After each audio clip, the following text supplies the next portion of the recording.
it's already read. Jeez. Supervisor? General? All right, Margot, I think we're ready. Okay, my name is Margot Stüber, and I'm a resident of beautiful Altadena, which sadly is in rubbles at the moment. This is my first happy day since 30-something days, because every day I cried for the loss of my beautiful Jane's cottage, which you see to the right over there. It's burned to the ground in that night. And today is a wonderful day. For the first time, I didn't sleep because I was in fact excited, because the Army Corps today starts with my property to take the debris away.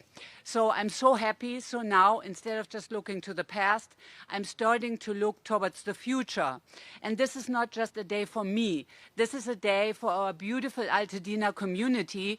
We all need to look to the future and have hope and strength to rebuild.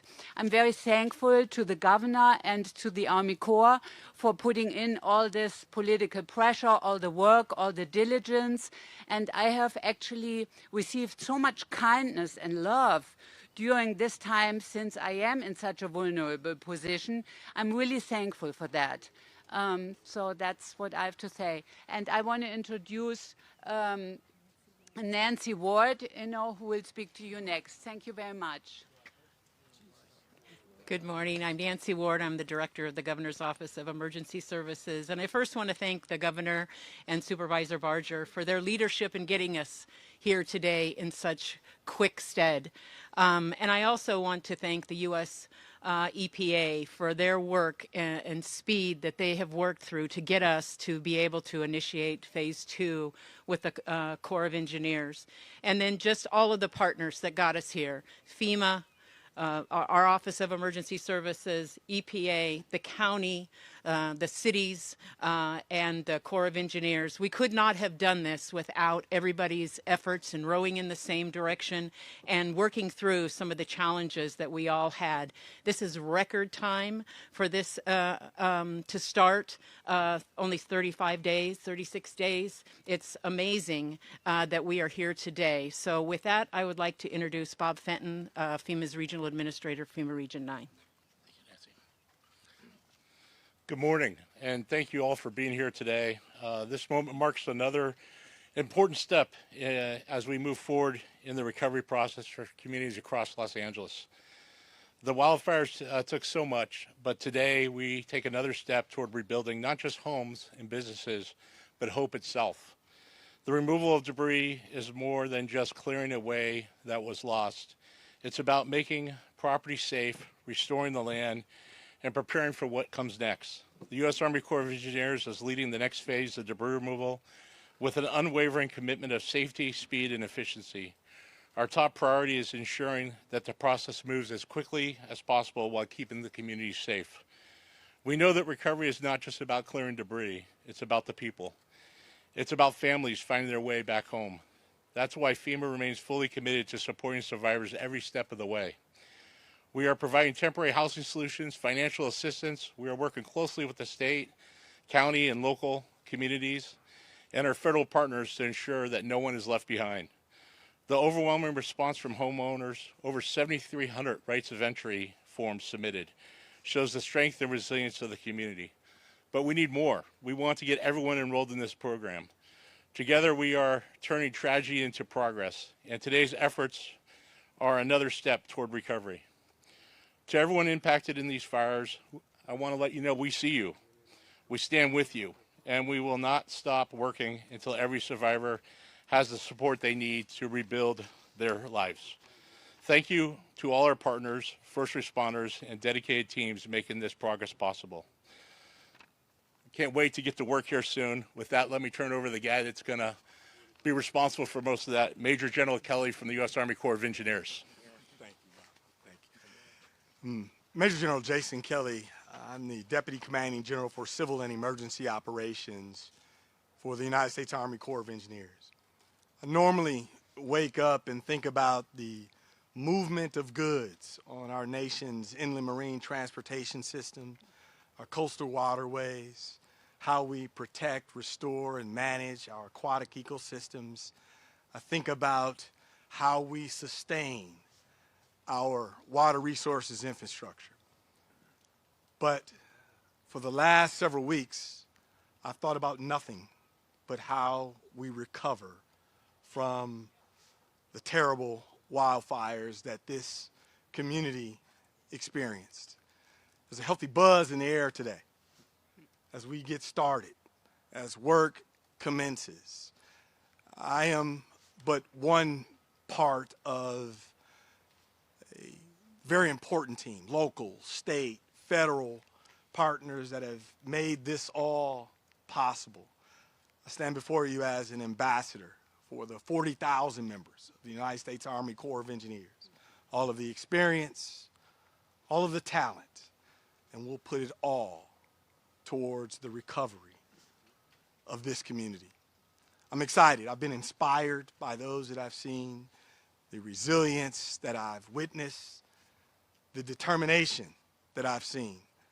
I'm excited to be a part of this incredible mission. I've been in the Army for over 30 years, and I'm confident that what we are doing here today, what we'll do over the coming weeks and months, will prove to be one of the most important things I've done in my career. Incredible partners behind me. I'll now pass to one of the most important partners, a local, Supervisor Barger. Thank you, man. Thank you, sir. Thank you. First of all, Margot, thank you for giving me hope. Many people ask me, how do you keep going? And this is why I keep going. Because of residents in Altadena who are ready to rebuild, and I met your neighbors who are ready to do the same. I want to thank you for really being an ambassador to show people the resilience and how strong Altadena is. I also want to thank the president because I know that when he heard 18 months, he put a lot of pressure on the EPA and on the Army Corps. But you all stepped up and made it happen. And I think it's remarkable. Many people said it couldn't be done. I knew it could if we all lean in hard. And last but not least, I want to thank our governor, who has been here from day one. I've seen you more in the last month than I think, well, I won't even go there. But you truly have been a partner and a champion working with the president, recognizing that this is not about politics. This is about really a communities that are devastated. And I remain committed to seeing this through to the end. Make no mistake, this is the first of what are going to be many. But to our Major General, thank you for your dedication and your team. I went out there and said I wanted to hug each and every one of them to personally thank them for recognizing that this is a priority and treating it as though it was their own. So with that, it is my honor to introduce Governor Newsom. Thank you, Supervisor. Thank you. Thank you, sir. Thanks very much. Thank you, Supervisor. I'll brag on you in a moment. Just want to thank everybody that's waiting for us to conclude this press conference to get ready to move into phase 2 of this debris removal. As you know, this process over the last 35 days has taken many different shapes. The first process, the most important process, was this DINS process, doing the disaster assessments, just the basic assessments. That was a process that we were committed to getting done in 15 days. They were able to actually achieve even an earlier result in terms of getting all the assessments done. We moved forward with the first phase of removal, which is hazardous waste, with the EPA in partnership with many state and local agencies. There was a stretch goal of about 60 days to get that process done.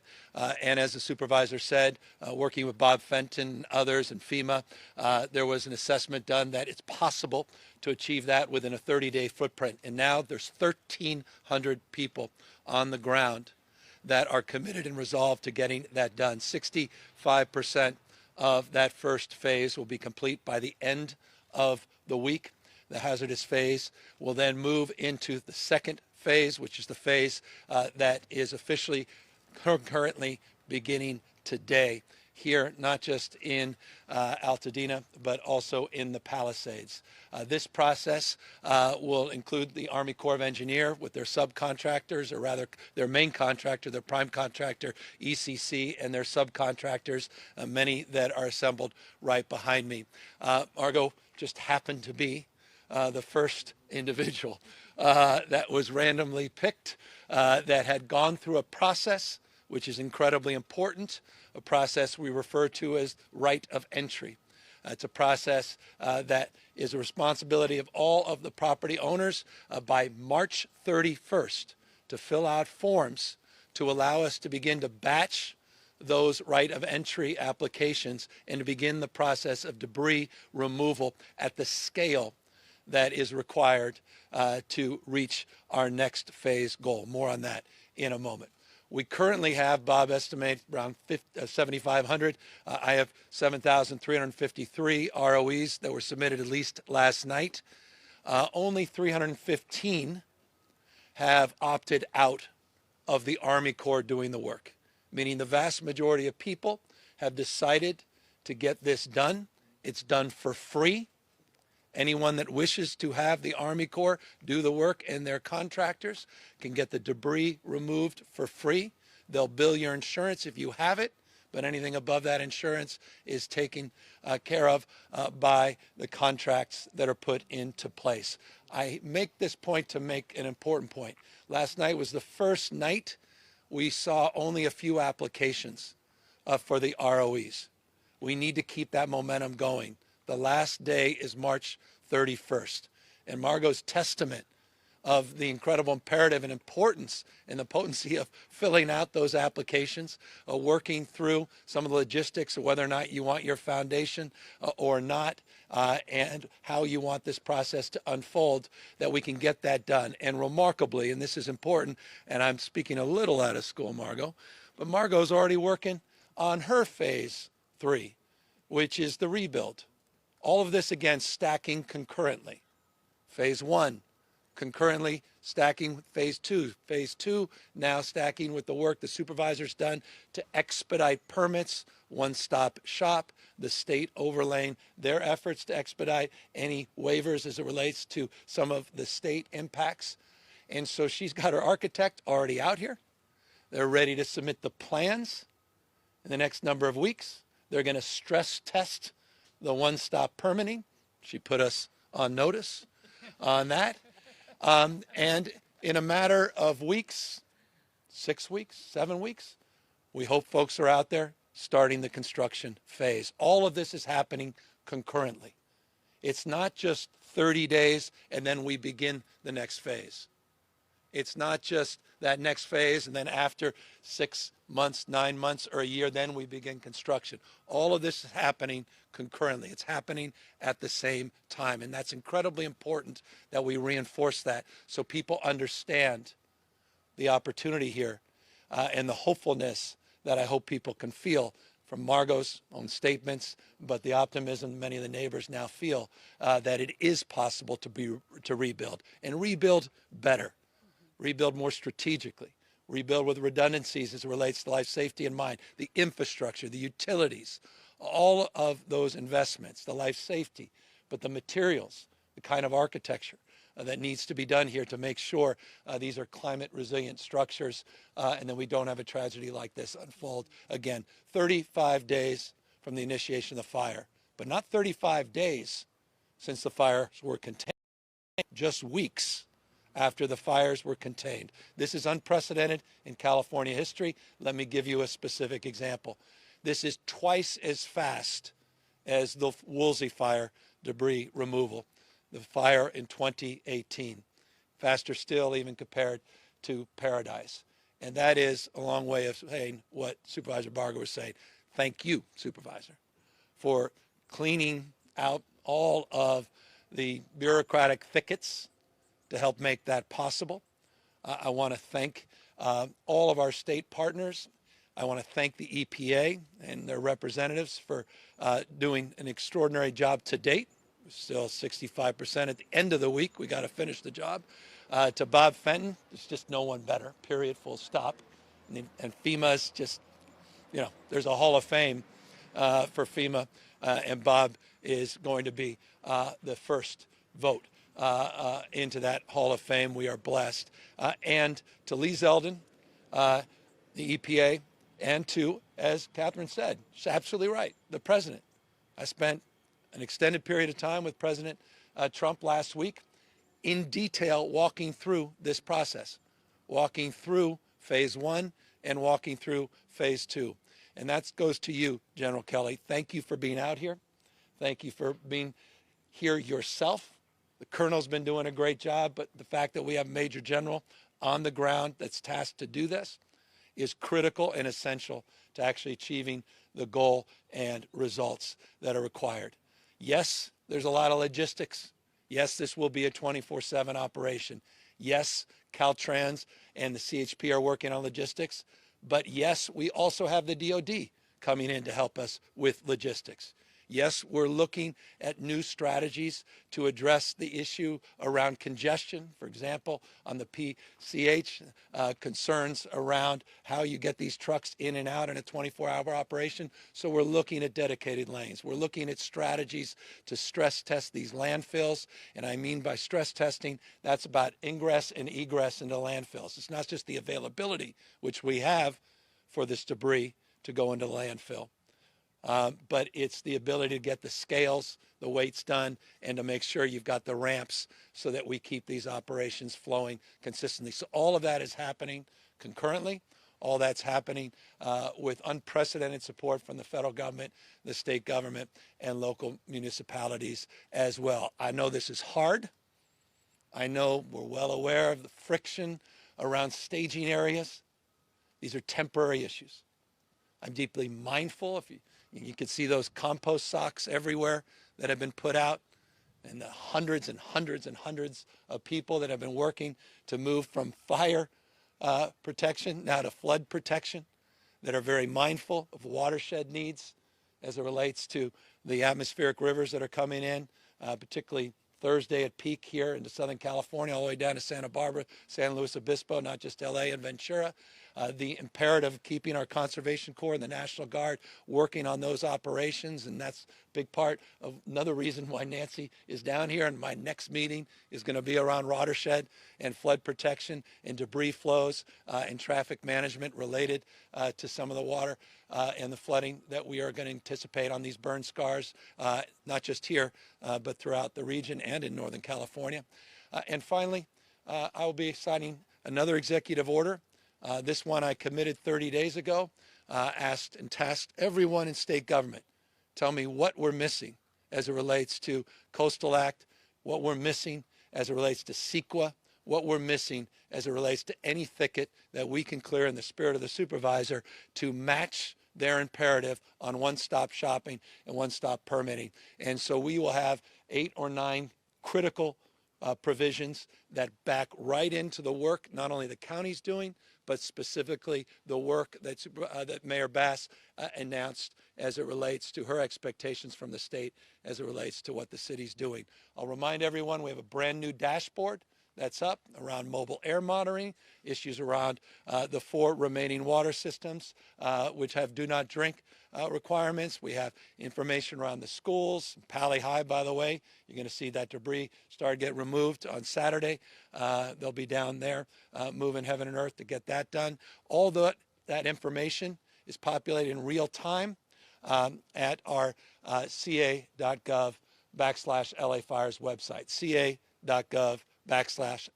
Wildfires. And I'll remind you on that site, it could direct you. First time in California history, we took these DRCs and we made them virtual. So you don't have to physically go in to a disaster recovery center. This just went live a few days ago.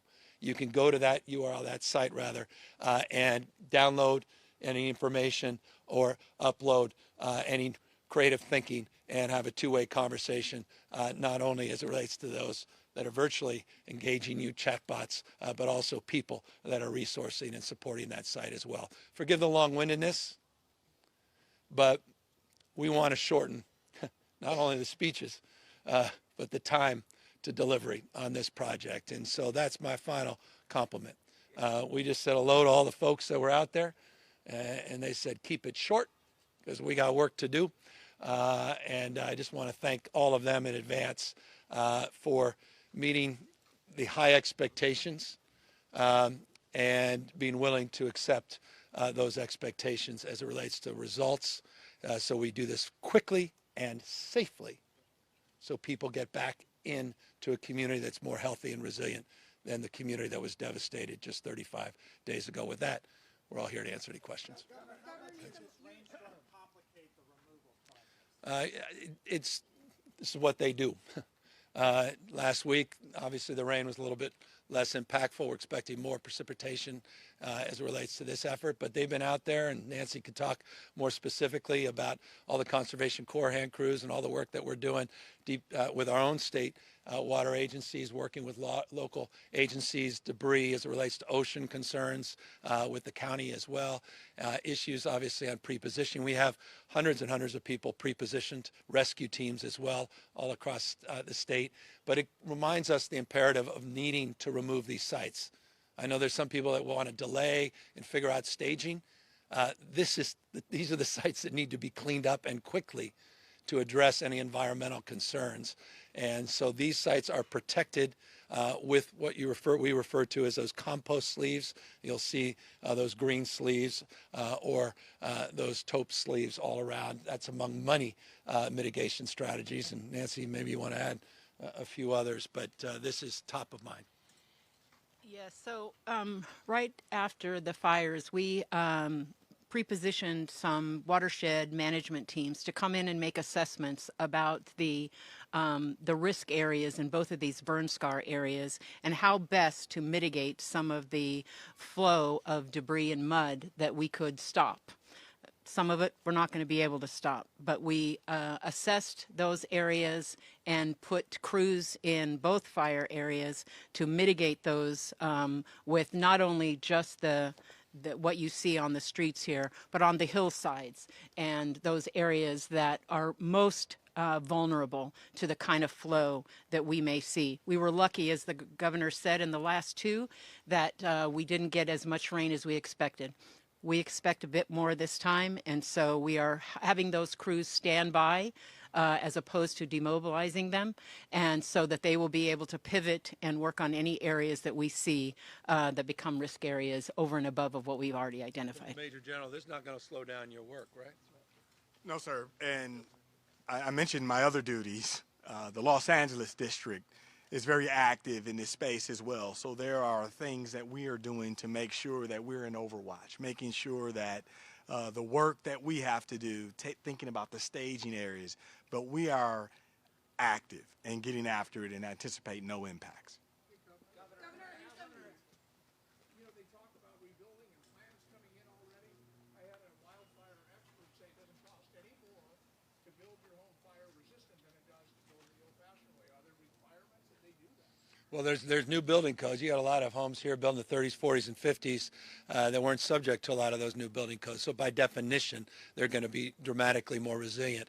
The question is, where do we cut that off? And we've been talking to, for example, Mayor Bass's office. She talked about those 2017 codes versus the 2019 codes, and those are part of the discussions, part of the executive order that I was alluding to and previewing just a moment ago. But look, we're hearing from the exact expert you heard and other experts that for new construction, it's not significantly, and arguably not even marginally more expensive to take these to a whole nother level in terms of creating fire resistant homes.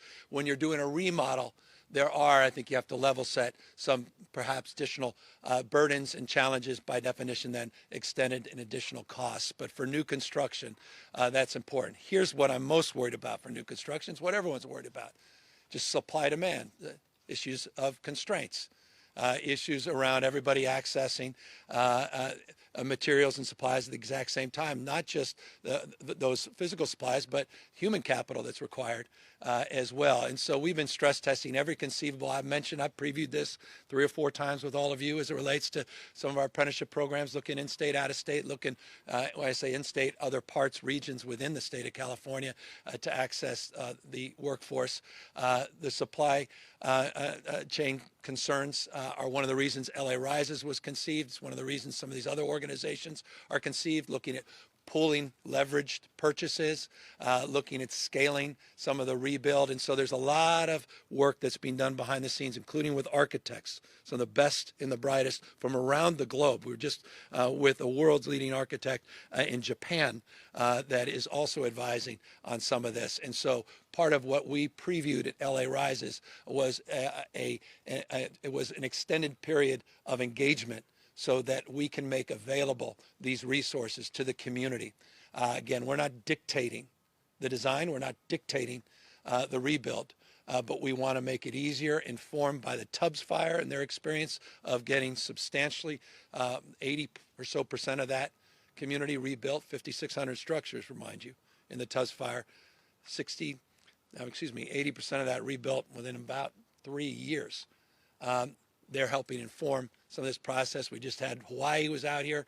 They're nonprofits, not just some of their key experts. We're getting the benefit of some of the best and brightest minds from across the country and around the globe. Governor, can you talk a little bit more about what your conversation? Can you give us some insight in what you said to President Trump and what he said to you?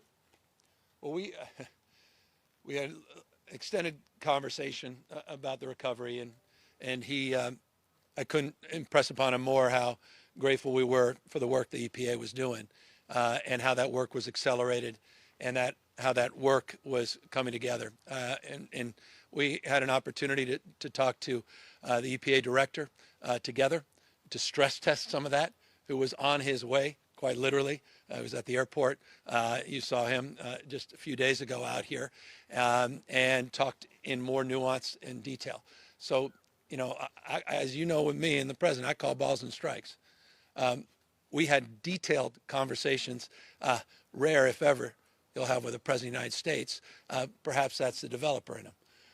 Talking about phase 2, talking about who pays for it in this context, how much is billed from insurance, what does a typical line item in insurance provide in terms of costs for debris removal, how many days does it take, 2-ish, to remove the debris, what about complex cases, and level setting on that. When we talk about getting substantially complete, there's always those complex cases.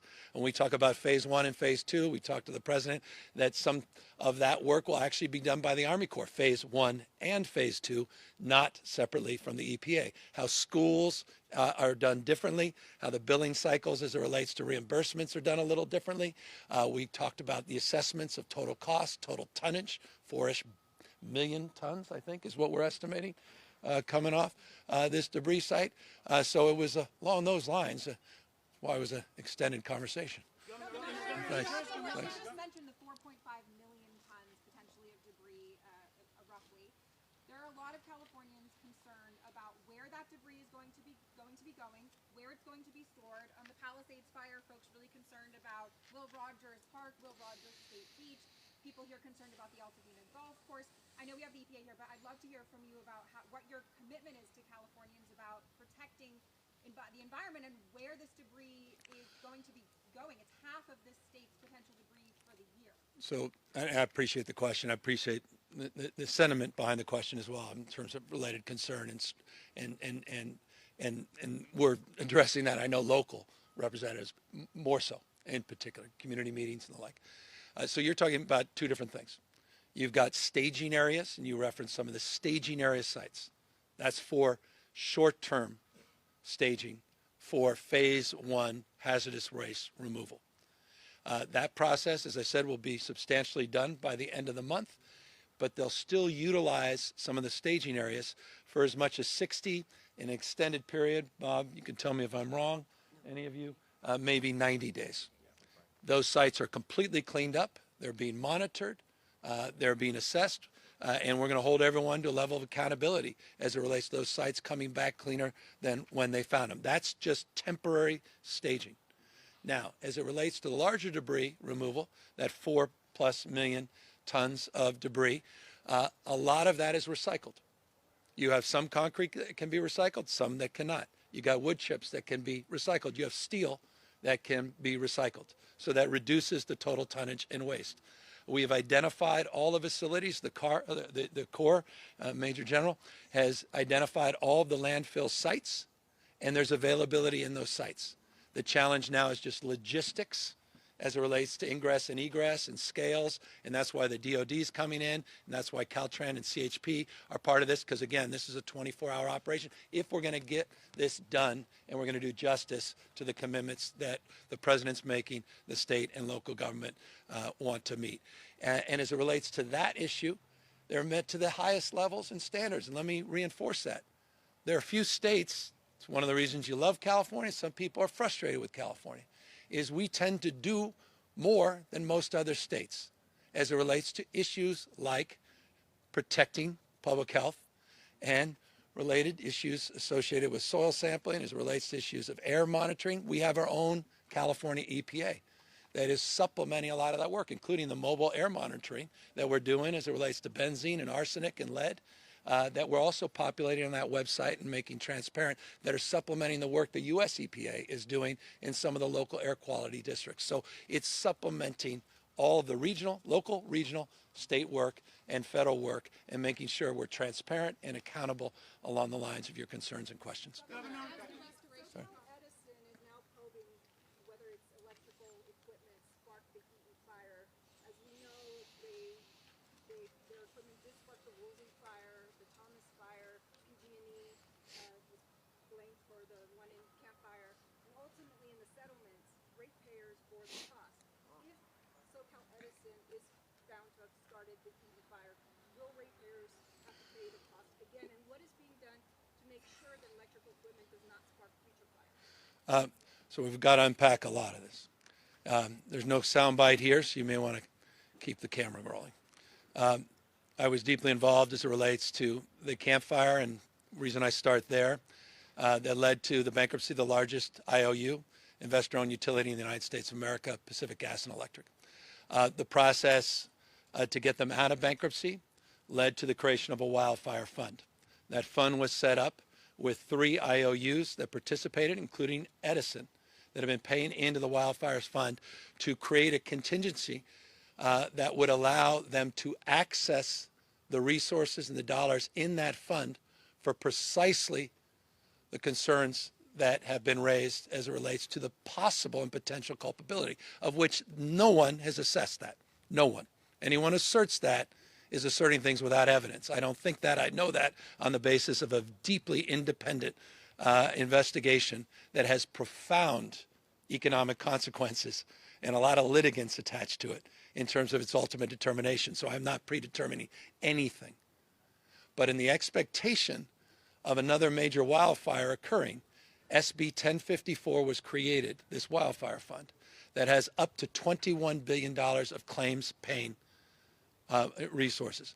Last I checked, and forgive me, no notes, and you caught me not off guard, but not necessarily up to speed on the exact numeric, but roughly $12 billion of cash was in that, but the ability to then even finance beyond that up to $21 billion exists. I have independent experts that helped us create that fund in partnership with the legislature that are also looking and stress testing at its capacity to weather a worst case scenario along the lines that you suggested without impacting ratepayers to the extent possible. Again, stress testing the system, or at least the design of the wildfire fund that was created. Now, you have a FAIR plan, which is not a state-owned plan. I impress upon all of you, it was conceived in 1968. It's not a taxpayer-funded plan, the FAIR plan. It is a syndicate pool made up of the admitted market, meaning your insurers, and they have reinsurance. They're in the process, and I believe in a few hours, the insurance commissioner, I'll let the insurance commissioner talk about the status of the FAIR plan in relationship to, I know it's separate and above, but it's important, and derivative part about their claims capacity as it relates to their current assessment of the damage and the impact to their policyholders. So again, too early to make that determination as it relates to Edison. If there's a determination of responsibility, culpability, their relationship to that fund exists. That is not the case in LA with their utility. They were not part of that fund. And so that's a separate question as well, which we're also gaming out and stress testing. I know rebuilding will begin concurrently, but do you have any sense of what the timeline for completing all of debris removal will be? Well, there was nothing. I had 5 conversations, and they said, we don't want to talk about that, Governor. We just don't want you to throw out a date. They said, whatever you do, don't put out a date, because I want to be cautious here. I'm desperate to tell you, on this date, we're going to get all this done. And it's just not fair to them at this point. But I am resolved, as the President of the United States, to do this in unprecedented, record-breaking speed. And we've achieved that through the first few phases. And I'm confident that can be done if we all row in the same direction and we work across our differences in the spirit that's required at this moment. I'm not going to say that's easy. This is a massive effort. And you've seen, again, remember, the last parcel, when we talk about something being completed in 9 months, that's the last parcel, right? So meanwhile, there's all kinds of work being done for months and months and months on all the other parcels, which is the important part, as you suggest in the frame of your question, which I appreciate, the notion of concurrence. This idea that you'll start to see rebuilding happening in the next few months here and in Palisades. But they have estimates in that 9 to 12 month range. I like it. Governor, I would say that. And Bob is going to see. This is when they I was just hold gonna on. say, I'll answer. I think if you want to help us go fast, we need the rights of entry in. The quicker we could get those in and cluster them together, the faster we'll go. So it's really a community effort. This is federal, state, local government, and the community working together. The quicker we get those, the more efficient and the quicker the Corps can go and move in the debris. And let me just reinforce that. As I said, and I may have mentioned it, may have gotten lost just in the beginning of my comments, we saw a remarkable number of people within the first days and weeks get these rights of entries, these ROEs, back to the county. Again, this all goes to the county. And then goes through this process, opt in, opt out, and then that process now is around batching those together. We've got about 114 right now that we are operationalizing today. 79 here in Palisades, or excuse me, in Altadena, the rest in the Palisades. But they're not batched yet.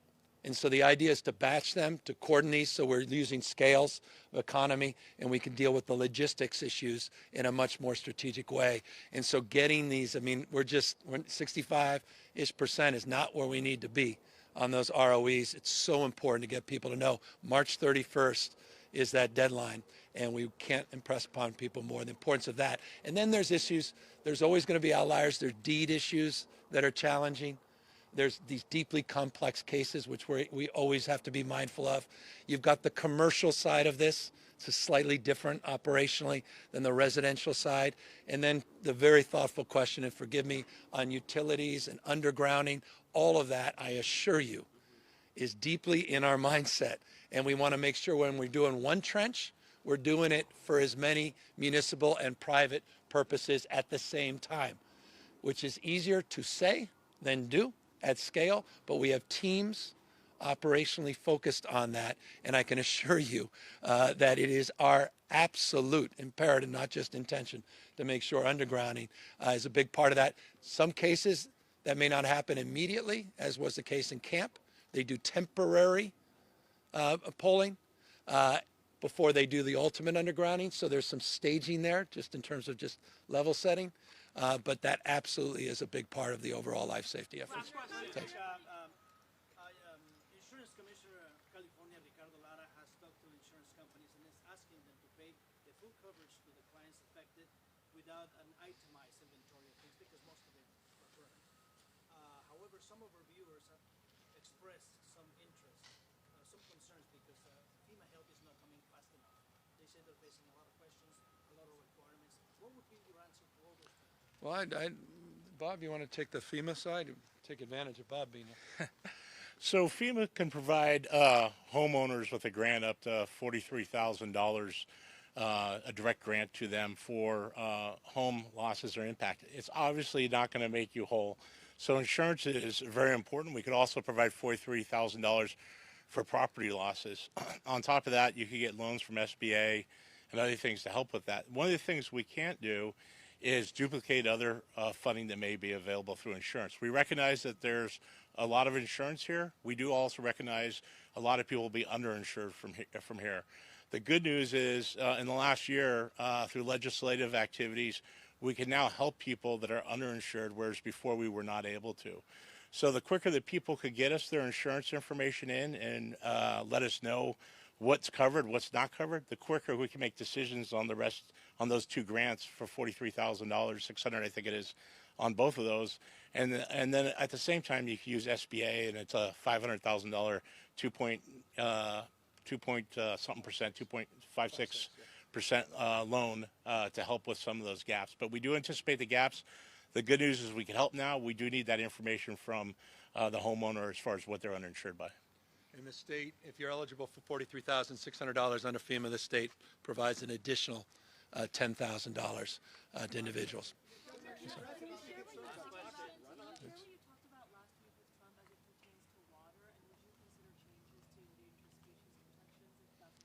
Yeah, well, that's a separate topic, but maybe not. It's maybe related for different reasons. We had extended conversations around water policy. We'll see where things, how they play out. There was an executive order the president signed that had a 15-day timeline. I think over the weekend that timeline expired, and so I imagine they'll be presenting their new approach, their new strategy in very short order. We'll react to what actually occurs, not what's hypothetical, but we did have an extended conversation.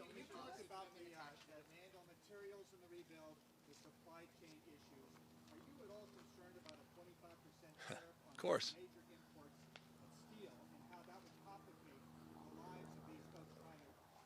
Obviously, we're gaming all those impacts out. And look, these tariffs are nothing more than taxes paid by consumers, paid by taxpayers. So by definition, they would impact some of these efforts. So I hope those things are considered. And look, these things are well within the consciousness of the administration. I think they understand that, and they understand, again, with a president who deeply understands the issues of material and related development and redevelopment costs. So we'll see, again, all these things play out. Fire and fury signifying something, nothing, situational, negotiating strategies. These things, we'll just see how they play out, and we'll react to actually what happens, not what is asserted, and so clearly that is on our mind, but more broadly, even beyond just that proposal itself or the implications of that proposal. I'm more worried the totality of the laws of supply and demand. Thank you guys very, very much.